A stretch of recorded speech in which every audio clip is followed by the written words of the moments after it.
नमस्कार दोस्तों। देखिए, आज की जो चर्चा है, जो कहानी है, वो आपको बहुत पसंद आएगी। थोड़ी सी लंबी होगी, मगर इस कहानी को सुन कर के आप ये समझ जाओगे कि हर कोई अपने नसीब का खाता है, कोई किसी के नसीब का नहीं खाता। हमारे चाहे एक बच्चा है या कितने भी लोग परिवार में हैं, वो सब अपने अपने नसीब का खाते हैं, कोई किसी को कमा कर नहीं खिलाता। तो आप ये वीडियो देखिए और फिर आइडिया लगाइए कि बात सही है या गलत है। देखिए, एक बादशाह के 7 लड़की थी। एक राजा था, उसके 7 लड़कियां थीं। एक दिन राजा के दिमाग में सूझी कि लड़कियों से पूछा तो जाए कि ये किसका किया हुआ खाती हैं, किसका कमाया हुआ खाती हैं। तो लड़कियों से ऐसे ही पूछने लगा राजा। बोले, बेटा तू किसके कमाया हुआ खाती है? तो एक लड़की बोली, बादशाह साहब, वो पापा जी, हम तो आप ही का खाते हैं।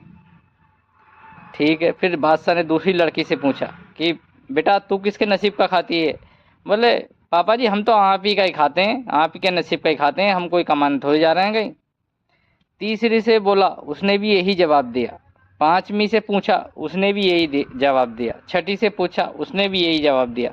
जब सातवीं लड़की से पूछा तो बोले, बेटा तू किसके नसीब का खाती है?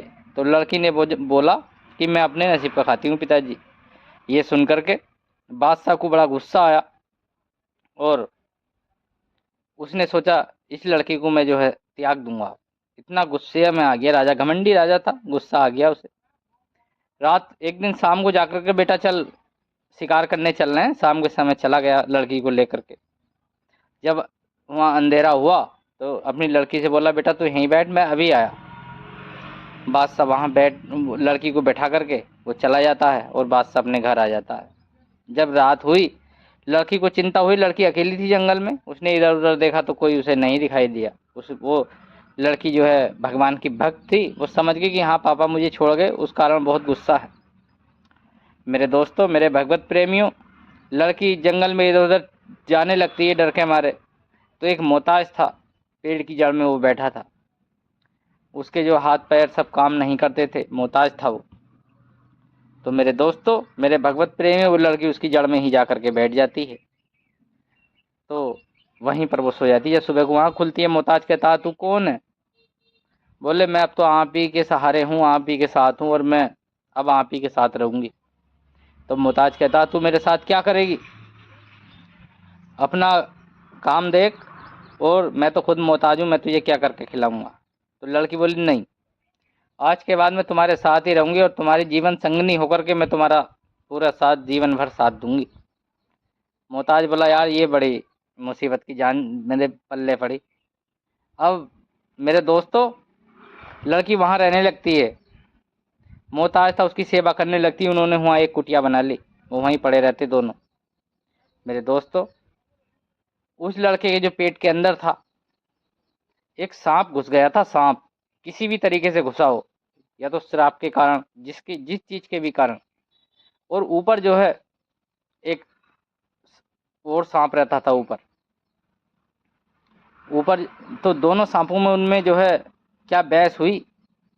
वो सांप ऊपर वाला, उसे भी पता था, पेड़ वाले को। बोले, इसके पेट के अंदर सांप है, वो उसने इसे मोहताज कर रखा है, इसके हाथ पाँव नहीं चलन देता वो। मेरे दोस्तों, एक दिन वो ऊपर वाला सांप कहता है, रात को 12 बज रहे थे, बोले, कोई अगर सुनता गिनता हो तो इसके पेट के अंदर एक सांप बैठा है जो इसके हाथ पाँव नहीं चलन देता। अगर इसको मठा धुमार के पिलाया जाए तो इसके छींचड़े बनकर निकल जाएंगे इसके पेट में से। तो उस लड़की ने वो बात सुन ली। मेरे भक्त प्रेमियों, वो लड़की सुबह को गई, गांव में से एक मठा मांग के लेकर आई और उसे धुमार के जब उसे पिलाया तो मेरे भगवत प्रेमियों, वो पेट के अंदर का जो सांप था, मरने से पहले वो बोला, कोई अगर सुनता गिनता होए। वो समझ गया कि इसने बताई, वो तो उसे तो आवाज आ गई थी। उसने कहा, अगर कोई सुनता गिनता हो, इस पेड़ के नीचे 7 बादशाहों की मालियत है, 7 बादशाहों की। और इस पेड़ को खुदवा करके, इसे जला करके अगर इसे खुदवाए तो वो 7 बादशाहों को मालिक वो बन जाएगा। ये बात भी उन दोनों ने सुन लेते हैं मेरे भगवत प्रेमियों।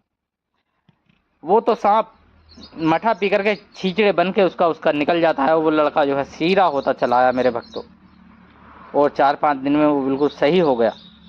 जो बीमारी वो कट गई, उसकी सही हो गया बिल्कुल। और फिर वो दोनों जो है एक चारों तरफ से लकड़ी इकट्ठी करी, उसने जो है उस पेड़ में जो है आग लगाई। आग लगाई तो ऊपर वाला सांप कह रहा था, हे भाइयों, कोई किसी की चुगली मत करना, क्योंकि चुगली करने से देखिए आज जैसे मैं जल रहा हूँ ऐसे ही जलते हैं जिंदा। मेरे भक्तों, वो भी जल जाता है और पेड़ की खुदाई मजदूर बुला के वो शुरू कर देते हैं खुदाई।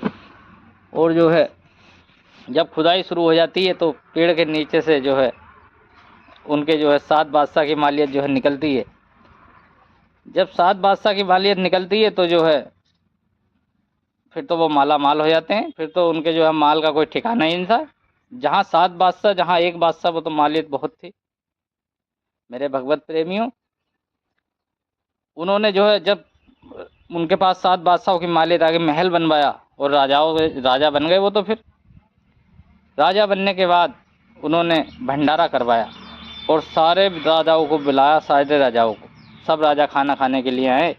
तो जब वो राजा, उसका बाप खाना खाने के लिए आया तो लड़की बोली, इन्हें खाना मैं खिलाऊंगी। बोले ठीक है। तो उसे एक अलग जगह खाने के लिए बिठाया गया।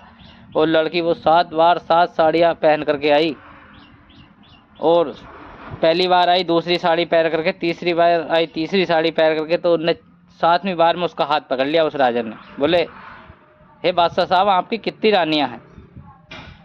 तो जब उसका हाथ पकड़ा तो बोली, पापा तुम कुछ भूल रहे हो। जब उसने कही पापा, तो उसके पैरों तले से ज़मीन खिसक गई। मेरे दोस्तों, मेरे प्रेमी भक्तों, वो देख करके अचंभा खा गया।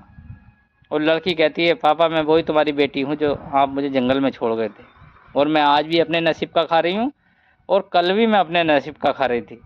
तो वो बादशाह मान जाता है। बोले, हाँ, कोई किसी के नसीब का नहीं खाता, सब अपने अपने नसीब का खाते हैं। तो देखिए, अगर वीडियो पसंद आई हो तो एक लाइक कमेंट शेयर करें और चैनल को फॉलो कर लें। जय श्री राम भक्तों।